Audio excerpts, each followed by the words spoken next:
Shalom, praise the lord. ನನ್ನ ಪ್ರಿಯ ದೇವರ ಮಕ್ಕಳೇ, ಹೇಗಿದ್ದೀರಾ? ಬನ್ನಿ, ಈ ದಿನದ ಧ್ಯಾನ ನಾವೆಲ್ಲರೂ ಕೂಡಿ ಒಟ್ಟಿಗೆ ಮಾಡೋಣ. ನನ್ನ ಆಶೆ ನೀವೆಲ್ಲರೂ ದಿನವೂ ಪ್ರಾರ್ಥನೆ ಮಾಡ್ತಾ ಇದ್ದೀರಾ, ವಾಕ್ಯ ಧ್ಯಾನದಲ್ಲಿದ್ದೀರಾ. ಹಾಗನೇ ಈ ವಾಕ್ಯ ಧ್ಯಾನ ಅನೇಕರಿಗೆ ನೀವು ಸಾರಿರಿ. ಅನೇಕರು ನಿಮ್ಮ ಮುಖಾಂತರವಾಗಿ ಸಂತೋಷವು, ಸಮಾಧಾನವು ಅವರ ನಿಜ ಜೀವನದಲ್ಲಿ, ವೈಯಕ್ತಿಕ ಜೀವನದಲ್ಲಿ ಹೊಂದಿಕೊಳ್ಳುತ್ತಾರೆ. ಸೊ ಹಾಗೆ ಇದ್ರೆ ಬನ್ನಿರಿ, ಈ ದಿನದ ವಾಕ್ಯ ಧ್ಯಾನ ಕೀರ್ತನೆಗಳು, ಕೀರ್ತನೆಯ ಪುಸ್ತಕ the book of Sam's 16:8 the book of Sam's 16:8. ನಾನು ಕರ್ತನನ್ನು ಯಾವಾಗಲೂ ನನ್ನ ಮುಂದೆ ಇಟ್ಟುಕೊಂಡಿದ್ದೇನೆ, ಆತನು ನನ್ನ ಬಲಗಡೆಯಲ್ಲಿ ಇರುವುದರಿಂದ ನಾನು ಕದಲೆನು. ಆತನು ನನ್ನ ಬಲಗಡೆಯಲ್ಲಿ ಇರುವುದರಿಂದ ನಾನು ಕದಲೆನು. I have set the lord always before me, because he is at my right hand, I shall not be moved.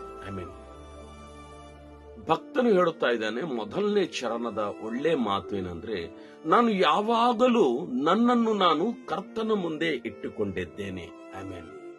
ನಮ್ಮ ಆಶೆಯು, ನಮ್ಮ ಆಕಾಂಕ್ಷವು, ನಮ್ಮ ಪ್ರತಿಯೊಂದು ಗುರಿ ಏನಿರ್ಬೇಕಂದ್ರೆ, ನಾವು ಯಾವತ್ತೂ ಕೂಡ ಬೆಳಿಗ್ಗೆ ಎದ್ದು ಪ್ರಾರ್ಥನೆ ಮಾಡಿರೋದ್ರಿಂದ ರಾತ್ರಿ ಮರಳಿ ನೀವು ಮಲಗೋ ತನಕ ನಮ್ಮನ್ನು ನಾವು ಯಾರ ಮುಂದೆ ಇಟ್ಕೋಬೇಕಂದ್ರೆ ದೇವರ ಮುಂದೆ ಇಟ್ಕೋಬೇಕು. Yes, I have set the lord always before me. ದೇವರನ್ನು ಯಾವತ್ತು ತನ್ನ ಮುಂದೆ ಇಟ್ಟುಕೊಂಡಿದ್ದಾನೆ. ಅಂದರೆ ದೇವರನ್ನು ನಮ್ಮ ಮುಂದೆ ಇಟ್ಟುಕೊಳ್ಳೋದು, ನಾವು ದೇವರ ಮುಂದೆ ಇರೋದು ಒಂದೇ. ಎಸ್, ಯಾಕಂದ್ರೆ ಭಕ್ತನು ಹೇಳ್ತಾ ಇದ್ದಾನೆ, ನಾನು ಯಾವತ್ತೂ ಕೂಡ ನಾನು ಕರ್ತನನ್ನು ಯಾವಾಗಲೂ ನನ್ನ ಮುಂದೆ ಇಟ್ಟುಕೊಂಡಿದ್ದೇನೆ. ನಮ್ಮ ಮುಂದೆ ದೇವರಿದ್ರೆ ಏನಾಗಬಲ್ಲೆ? ನಮ್ಮ ಮುಂದೆ ದೇವರಿದ್ರೆ ಏನಾಗುತ್ತದಂದ್ರೆ, ಆತನು ನನ್ನ ಬಲಗಡೆಯಲ್ಲಿ ಇರುವುದರಿಂದ ನಾನು ಕದಲೆನು. ಈ ದಿನದಲ್ಲಿ ಪ್ರತಿ ದಿನ ನಾವು ನಮ್ಮನ್ನು ಕದಲಿಸೋದು, ನಮ್ಮನ್ನು ಶೇಕ್ ಮಾಡೋದು, ಅನೇಕ ವಿಷಯವಾದ ಲೋಕ ಸಂಬಂಧವಾದ ಕ್ರಿಯೆಗಳು ನಮಗೆ ಅಡ್ಡಿಯಾಗಿ ಬರುತ್ತವೆ. ಈ ಅಡ್ಡಿಯಾದ ಬರೋ ಶೇಕ್, ನಮ್ಮನ್ನು ಕದಲಿಸೋ ವಿಷಯಗಳು ಬರುವಾಗ ನಾವು ಸಾಧಾರಣವಾಗಿರೋ ವ್ಯಕ್ತಿಗಳ ಹಾಗಿದ್ರೆ ನಾವು ಕದಲೋಗ್ಬಿಡ್ತೀವಿ, ನಾವು ಗೊಂದಲಗೆ ಹೋಗ್ಬಿಡ್ತೀವಿ. ಅದೇ ದೇವರು ನಮ್ಮ ಮುಂದೆ ಇದ್ದರೆ, ದೇವರ ನಮ್ಮ ಸಂಗಡವಿದ್ದರೆ ನಾವು ಕದಲೋದಿಲ್ಲ. ಕಾರಣ ಏನು ಗೊತ್ತಾ?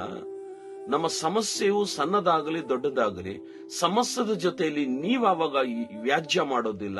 You want face the problem, God will face instead of you. Amen. Hallelujah. ದೇವರು ನಮ್ಮ ಪಕ್ಷದಲ್ಲಿ ವ್ಯಾಜ್ಯ ಮಾಡಿ, ದೇವರು ನಮ್ಮ ಮುಂದೆ ಇರೋದ್ರಿಂದ ನಮಗೆ ಸಹಾಯವು ಆತನಾಗಿರುತ್ತಾನೆ. ಸೊ ಭಕ್ತನು ಹೇಳುತ್ತಾ ಇದ್ದಾನೆ, ಹೌದು, ನನ್ನ ಜೀವನದಲ್ಲಿ ಅನೇಕ ಕದಲುವ ವಿಷಯಗಳಿರ್ಬೋದು, ಆದ್ರೂ ನಾನೇನ್ ಮಾಡುತ್ತೀನಿ ಗೊತ್ತಾ? ನಾನು ಯಾವಾಗ್ಲೂ ದೇವರನ್ನು ಮುಂದೆ ಇಡ್ತೀನಿ. ಹಾಗಿದ್ರೆ ನೀವು ಕೂಡ ಈ ದಿನ ಪ್ರಾರಂಭದಲ್ಲಿ ದೇವರನ್ನು ನಿಮ್ಮ ಮುಂದೆ ಇಟ್ಟುಕೊಂಡು ನೀವು ನಡೆದರೆ, ನಿಮ್ಮನ್ನು ಕದಲಿಸೋದು ಬರುತ್ತಿರುವ ಪ್ರತಿಯೊಂದು ಹೋರಾಟಗಳು ಕದಲಿಸೋದ ಹಾಗನೆ ದೇವರು ನಿಮ್ಮ ಮುಂದೆ ಇದ್ದು ನಿಮ್ಮ ಪರವಾಗಿ ವ್ಯಾಜ್ಯ ಮಾಡುತ್ತಾರೆ. ಬನ್ನಿ ಪ್ರಾರ್ಥನೆ ಮಾಡೋಣ. ಪ್ರೀತಿ ಸ್ವರೂಪನಾಗಿರುವ ನನ್ನ ಪ್ರೀತಿಯುಳ್ಳ ತಂದೆ, ಅಪ್ಪ, ಈ ಮಕ್ಕಳನ್ನು ಕದಲಿಸುವ ಪ್ರತಿಯೊಂದು ವಿಷಯಗಳನ್ನು ತೆಗೆದುಹಾಕಿ ಇವರ ಮುಂದೆ ನೀನು ನಡೆದುಕೊಂಡು ಇವರಿಗೆ ನೀನೇ ಸಹಾಯ ಮಾಡಬೇಕೆಂಬುದಾಗಿ ಯೇಸು ಕ್ರಿಸ್ತನ ಶ್ರೇಷ್ಠ ನಾಮದಲ್ಲಿ ಪ್ರಾರ್ಥನೆ ಬೇಡಿ ಹೊಂದಿದ್ದೇವೆ. ಆಮೆನ್. ಮರಳಿ ನಾಳೆ ನಾವೆಲ್ಲರೊಟ್ಟಾಗಿ ಭೇಟಿಯಾಗುವ ತನಕ ಪರಿಶುದ್ಧಾತ್ಮ ದೇವರು ನಿಮ್ಮೆಲ್ಲರನ್ನು ಕಾದು ಕಾಪಾಡಲಿ. May God bless you.